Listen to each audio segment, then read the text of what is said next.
Hello दोस्तों। आज हम बात करने वाले हैं कि बीटेक और बीएससी इन दोनों फील्ड्स में क्या डिफरेंस है और आपके लिए कौन सी बेटर होगी। तो काफ़ी बच्चों का क्वेश्चन होता है ट्वेल्थ के बाद कि आगे बीटेक करनी चाहिए या बीएससी। और ज़्यादातर एक पीयर प्रेशर होता है कि अगर बीटेक कोई नहीं करता तो वो अच्छा नहीं है पढ़ाई में या ऐसा कुछ। तो चलिए ये सब डिस्कस करते हैं इस वीडियो में। तो सबसे पहले तो हम बेसिक्स देख लेते हैं दोनों कोर्सेज़ के।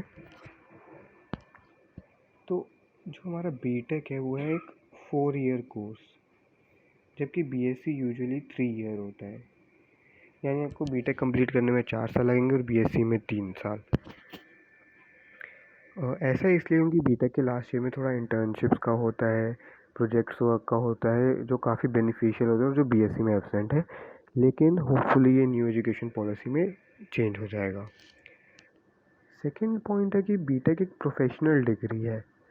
मतलब बीटेक एक एकेडमिक डिग्री नहीं है जैसे बीएससी है। प्रोफेशनल मतलब प्राइमरीली जो डिग्री कोई जॉब्स के लिए या किसी प्रोफेशन के लिए यूज़ कर रहे हैं। बीटेक, बीसीए, एमबीए ये सब प्रोफेशनल डिग्रीज होती हैं और बीएससी और एमएससी ये यूजुअली, हर केस में नहीं, यूजुअली एकेडमिक डिग्रीज होती हैं। प्रोफेशनल से ही आपको पता चल जाएगा कि इसमें टेक्निकल चीज़ें होंगी, थोड़ी टेक्निकल साइंसेस, जैसे कि इंजीनियरिंग, ड्राइंग, या फिर technical electronics, circuit design, building design, depending कि कौन सी स्ट्रीम कोई परस्यू कर रहा है।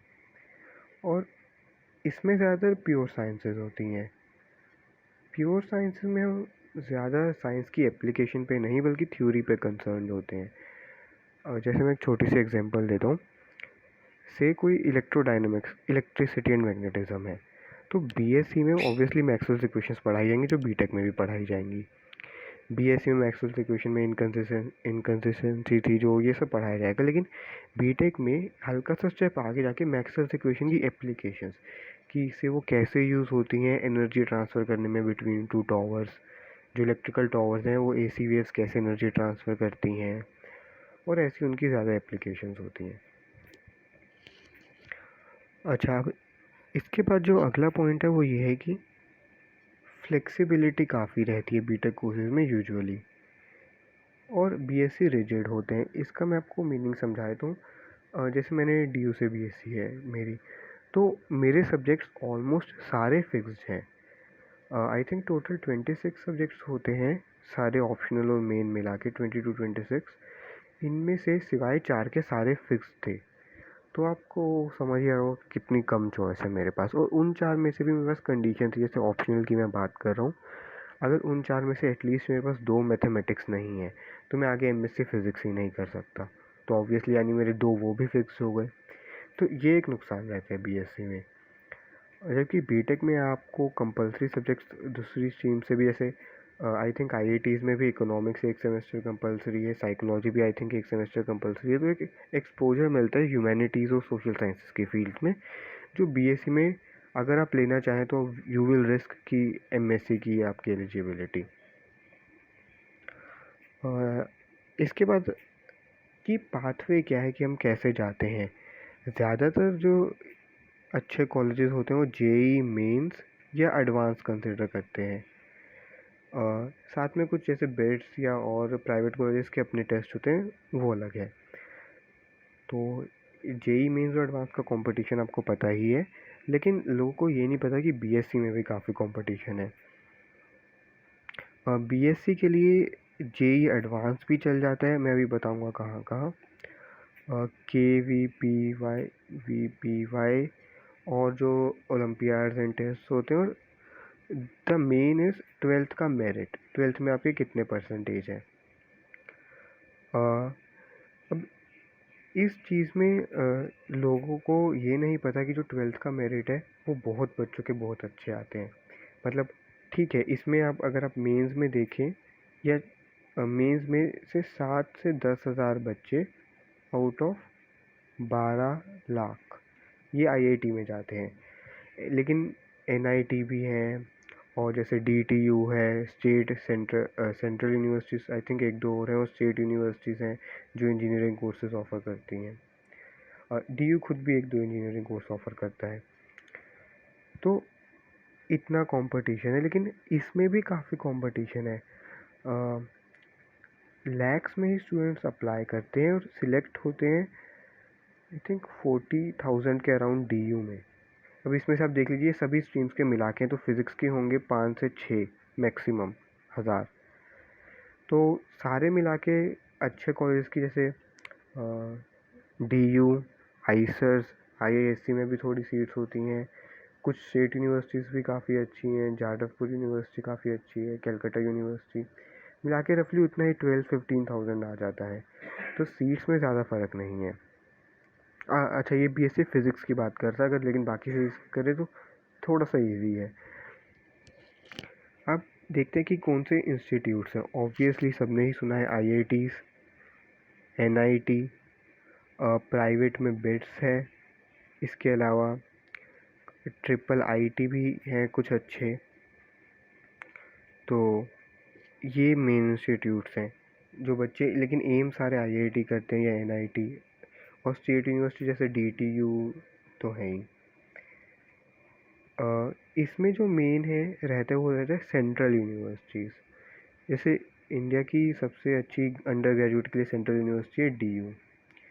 और JNU और ऐसी यूनिवर्सिटीज़ भी अच्छी है, लेकिन JNU में अंडर ग्रेजुएट कोर्सेज़ काफ़ी लिमिटेड है। और जैसे उनमें अंडर ग्रेजुएट कोर्सेज़ का फोकस लैंग्वेजेस पे रहता है इंस्टेड ऑफ साइंसेस।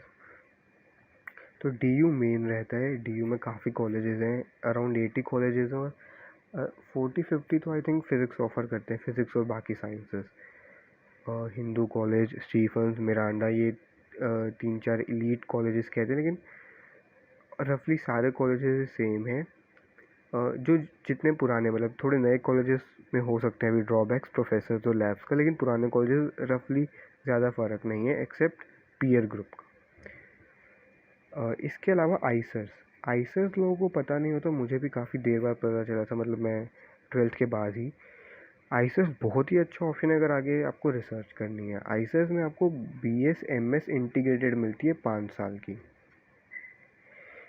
और इनकी फ्लेक्सिबिलिटी भी बहुत है, स्कॉलरशिप्स भी अच्छी हैं, और ये JEE एडवांस, KVPY और 12th मेरिट तीनों के बेसिस पे आप जा सकते हैं। और 12th मेरिट में इसके बाद जैसे I think cut off is usually around 90-91%, और उसके बाद वो अपना एक एंट्रेंस टेस्ट और इंटरव्यू लेते हैं। इसके अलावा प्राइवेट यूनिवर्सिटीज़ तो हैं ही, और स्टेट यूनिवर्सिटीज़ भी अच्छी हैं। इसके बाद हम डिस्कस कर लेते हैं स्ट्रीम्स। जैसे बीटेक लोग अक्सर सोचते हैं कि मुझे इंजीनियरिंग करनी है, लेकिन किस में करनी है ये बच्चों को ज़्यादातर क्लियर नहीं होता। पहले कॉमन देख लेते हैं। Engineering physics, mathematics, computer science, IT,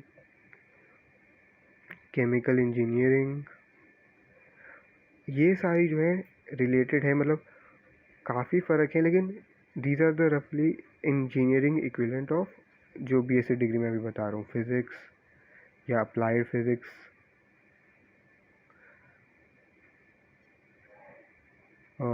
mathematics, CS में BSc होती है, IT में भी BSc होती है, केमिस्ट्री में होती है, अप्लाइड केमिस्ट्री में होती है। इसके अलावा इलेक्ट्रॉनिक्स में भी ये दोनों हैं। और इसके अलावा कुछ फिर ऐसी हैं यूनिक जो आपको BSc में रेयरली मिलेगा, जैसे एरोनॉटिकल, मैकेनिकल, सिविल, स्ट्रक्चरल, और जो रिसेंटली कुछ एग्जॉटिक डेवलप हुई हैं जैसे क्लाउड कंप्यूटिंग, ये सब आपको BSc में नहीं मिलेगा। एक इंस्ट्रूमेंटेशन भी कॉमन है, इंस्ट्रूमेंटेशन, लेकिन आपको इसके अलावा जो मिल जाएंगी वो होती है जैसे जियोलॉजी और biochemistry, physical sciences, zoology, botany, life sciences, agriculture में तो आई थिंक इंजीनियरिंग भी है कुछ इंस्टीट्यूट्स में। इसके बाद आगे करियर क्या है, फ्यूचर।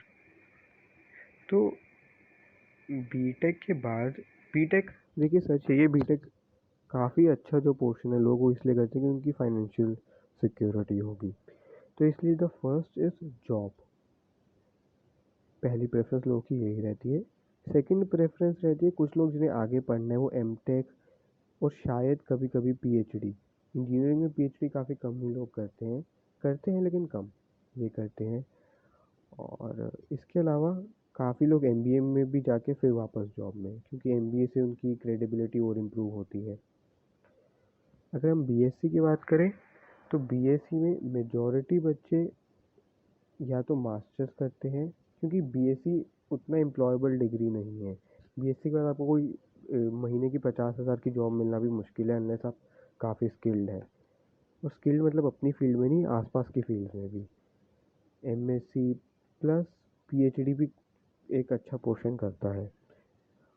यूपीएससी और गवर्नमेंट जॉब्स का लोग बहुत ट्राई करते हैं बैचलर्स के बाद। इसके अलावा काफ़ी लोग फील्ड स्विच करते हैं, जैसे कि एमएससी प्लस एमटेक, जिससे इंजीनियरिंग में ही आ जाते हैं बीएससी के बाद। लेकिन ये उतना अच्छा नहीं है जितना बीटेक प्लस एमटेक है, क्योंकि उसमें आपने बचपन के हुए स्टार्टिंग से इंजीनियरिंग पढ़ी है। और एक है जैसे थोड़ा प्रोफेशनल फील्ड में आना है कि एमबीए कर ली, एमसीए कर ली या बीएड कर ली। अब मैं ये चीज़ क्लियर कर दूँ कि ये फाइनेंशियली डेफिनेटली बेटर है, लेकिन ज़्यादा बेटर नहीं है। आपको काफ़ी इंजीनियर्स मिल जाएंगे जो अनएम्प्लॉयड हैं या जो अपने स्किल्स की जॉब नहीं कर रहे। मतलब कोई मैकेनिकल इंजीनियर है लेकिन उसे कोई मैकेनिकल की मिल नहीं तो कोई छोटी मोटी जॉब कर रहा है, और उसमें कुछ जॉब में ऐसा गलत नहीं है, लेकिन उसके पास स्किल्स उस बंदे के यूज़ नहीं होंगे।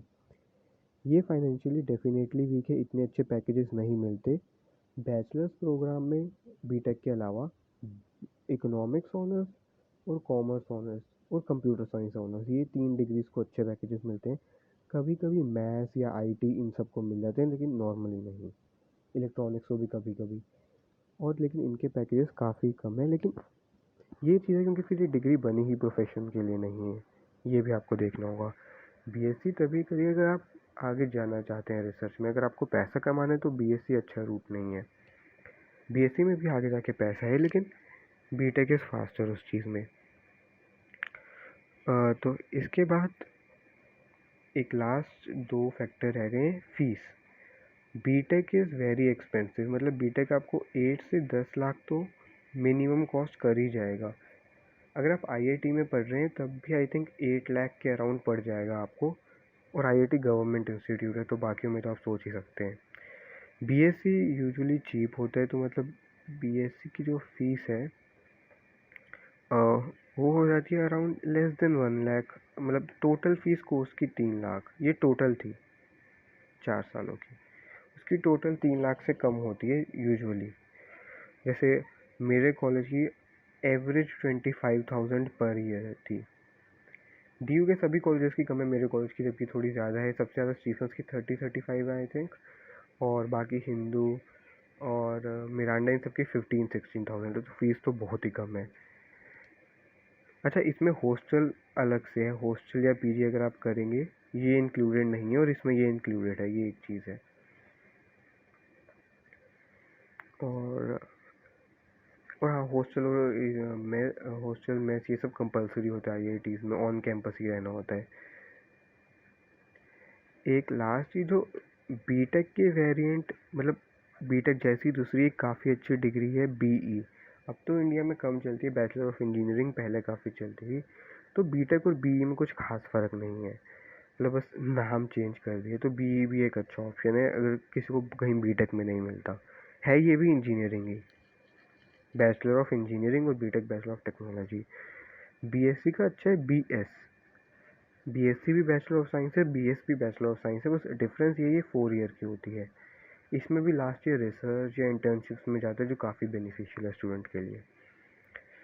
तो ये थे बीटेक वर्सेस बीएससी के कुछ पॉइंट्स। मैं बस लास्ट में एक चीज़ कहूँगा कि पीयर प्रेशर पे मत जाइए, आप देखिए आपका इंटरेस्ट कहाँ है, क्योंकि ये 4 साल जो है वो काफ़ी इंपॉर्टेंट हैं, या 3 साल, मतलब आपकी college life in the sense. अगर आप वो भी सोच रहे कि 4 साल में कोई इंजीनियरिंग, मैकेनिकल, सिविल या कंप्यूटर साइंस पसंद नहीं है, बस मैं पैसे के लिए कर लूँगा, तो आप थोड़े इल्यूजन में हैं, और ऐसे आगे जॉब्स मिलती भी नहीं है सबको, आईआईटीज़ में भी सबको नहीं मिलती। तो वही सब्जेक्ट करिए जो आपको पसंद है। और अगर आपको फिर भी थोड़ा डाउट लग रहा है तो आप बीएस कर सकते हैं। बीएस में भी थोड़ी फाइनेंशियल स्टेबिलिटी है और वो भी अच्छा ऑप्शन है, लेकिन उसके लिए एडमिशन भी जेई एडवांस और आईसर्स में, आईआईटी कानपुर में भी है बीएस और आईएएससी में भी है इसके अलावा आई थिंक। तो बस यही डिस्कस करना था बीटेक वर्सेस बीएससी। तो हैव अ ग्रेट डे है।